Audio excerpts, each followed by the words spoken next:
Beneath Antarctica's desolate, frozen surface lies a continent vast and largely unexplored, a realm of unparalleled cold and silence. But what if, beneath miles of ice, perfectly preserved, lay not just ancient rocks, but entire ecosystems of dinosaurs, frozen solid in time? To grasp the staggering implications, we first need to rewind the clock, peeling back the layers of ice and eons of Earth's history. Today, Antarctica is a glacial titan, holding 90% of the world's ice and average temperatures plummeting to -50 degrees Celsius. It's a land of penguins, seals, and the occasional intrepid researcher. But this wasn't always its story. Hundreds of millions of years ago, Antarctica was a very different place. It was a central piece of the supercontinent Gondwana, nestled closer to the equator, enjoying a mild, even subtropical climate. Lush forests of ferns, conifers, and flowering plants carpeted the land, nourished by ample rainfall. Rivers meandered through verdant valleys, emptying into a warm ocean.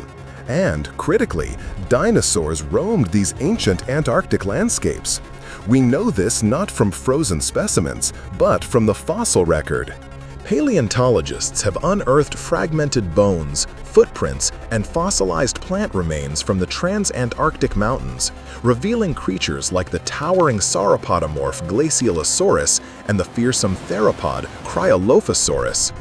These finds are precious, offering glimpses into a prehistoric world. But they are mere shadows, petrified remnants. What if instead we found the real thing? The transformation of this lush, dinosaur-filled continent into the icy wasteland we know began around 34 million years ago, a dramatic shift linked to the breakup of Gondwana. As Australia and South America finally pulled away, the Antarctic Circumpolar Current was born, a powerful oceanic river that began to circle the continent, isolating it thermally. Warm currents no longer reached its shores, and temperatures plummeted. Ice sheets began to form, slowly at first, then inexorably, growing thicker and more expansive over millions of years, eventually burying mountains under miles of solid ice. This process of deep freezing, relentless and all-encompassing, is the key to our what-if scenario. Imagine if, somewhere within those immense ice sheets, entire layers of Earth, complete with their inhabitants from that ancient warmer time, were not just fossilized, but flash-frozen and entombed. The moment of discovery would shatter our understanding of paleontology. We're talking about more than just bones. Imagine seismic surveys, perhaps conducted for mineral exploration or climate research, returning anomalous readings deep beneath the ice. Not of rock, but of organic matter, dense and vast. Or perhaps a deep drilling operation, probing for ancient atmospheric gases, unexpectedly brings up a core sample not just of ice, but of a dark, clay-like soil containing a perfectly preserved feather, or even a section of skin complete with scales. The scientific world would erupt. News agencies across the globe would run with headlines that sound like science fiction. Dinosaurs found frozen in Antarctica. It would eclipse every other scientific discovery of the last century.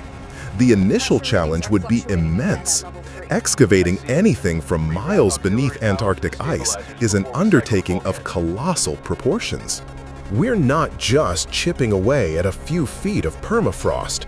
We're talking about temperatures that would instantly freeze exposed skin, pressures that could crush submarines, and a logistical nightmare of transporting heavy equipment, personnel, and power to the most hostile environment on Earth.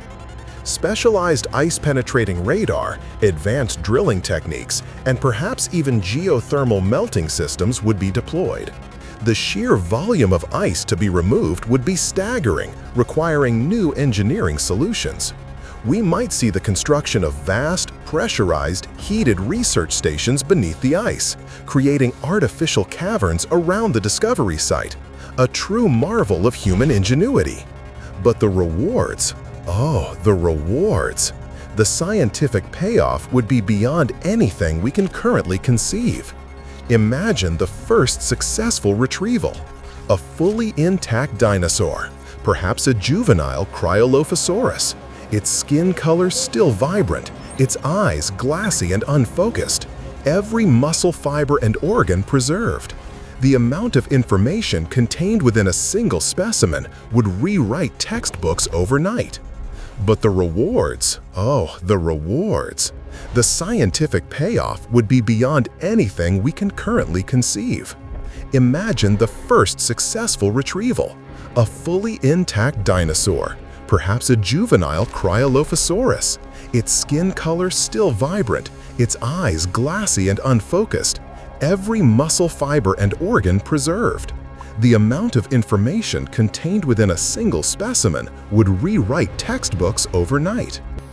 We could study their exact physiology, the structure of their hearts, the capacity of their lungs, the composition of their blood.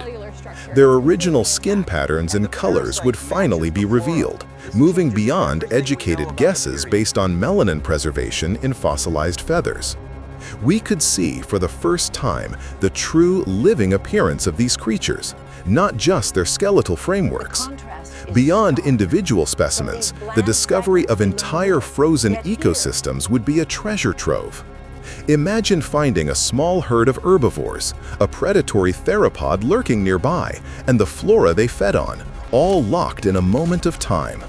We could analyze stomach contents with unprecedented precision, reconstructing ancient food webs down to the cellular level. What did a glaciolosaurus eat for its last meal? What parasites afflicted the dinosaurs of ancient Antarctica? How did they interact with their environment and each other?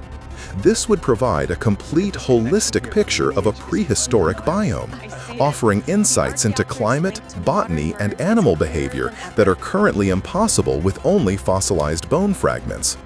And then there's the big one, DNA. While the idea of extracting viable dinosaur DNA for cloning, a la Jurassic Park, is still firmly in the realm of science fiction due to the extreme fragility and degradation rate of DNA over millions of years, even fragmented, heavily degraded DNA would be revolutionary. We could potentially sequence sections of their genetic code, filling in colossal gaps in our understanding of evolutionary biology. We could determine their exact genetic relationships to modern birds and reptiles, tracing the branches of the tree of life with incredible accuracy. We might even find evidence of ancient diseases, viruses, or bacteria perfectly preserved, offering a window into prehistoric microbial life and coevolution. Such discoveries would have profound implications for fields like astrobiology, informing our search for life on other planets and underscoring the incredible resilience and diversity of life on Earth. The geopolitical ramifications would be equally monumental. The Antarctic Treaty System, which currently designates the continent for peaceful scientific research and prohibits military activity or resource exploitation, would be put under immense strain. Who would have jurisdiction over these incredible finds? Would it be the nation that found them? Or would the discovery be declared a shared heritage of humankind, managed by an international body? The scientific race to understand these dinosaurs would undoubtedly fuel a new kind of Cold War, a scientific and logistical competition for access and resources. Research bases would proliferate, and national claims to Antarctic territories currently suspended might see renewed vigor as nations jockey for control over these unparalleled scientific riches. Public reaction, too, would be a force unto itself. Beyond the initial shock and awe, there would be philosophical and ethical debates.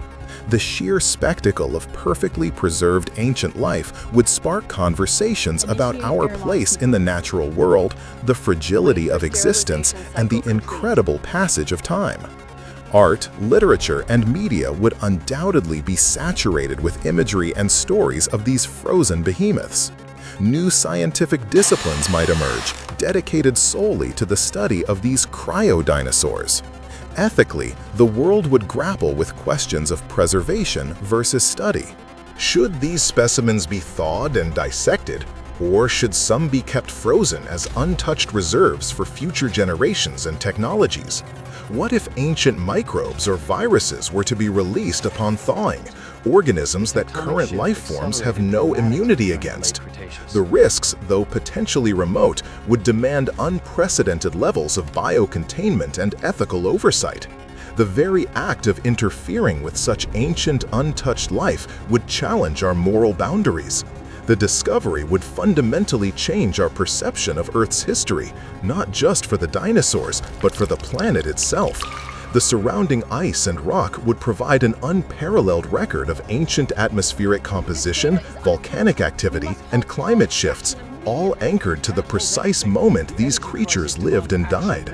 We would gain an astonishingly clear picture of the world during the late Cretaceous or early Paleogene periods, offering vital data for understanding long-term climate change and its effects on ecosystems. Ultimately, finding dinosaurs frozen beneath Antarctica wouldn't just be a scientific discovery, it would be a profound revelation about the deep past of our planet, a tangible bridge across tens of millions of years. It would humble us with the scale of geological time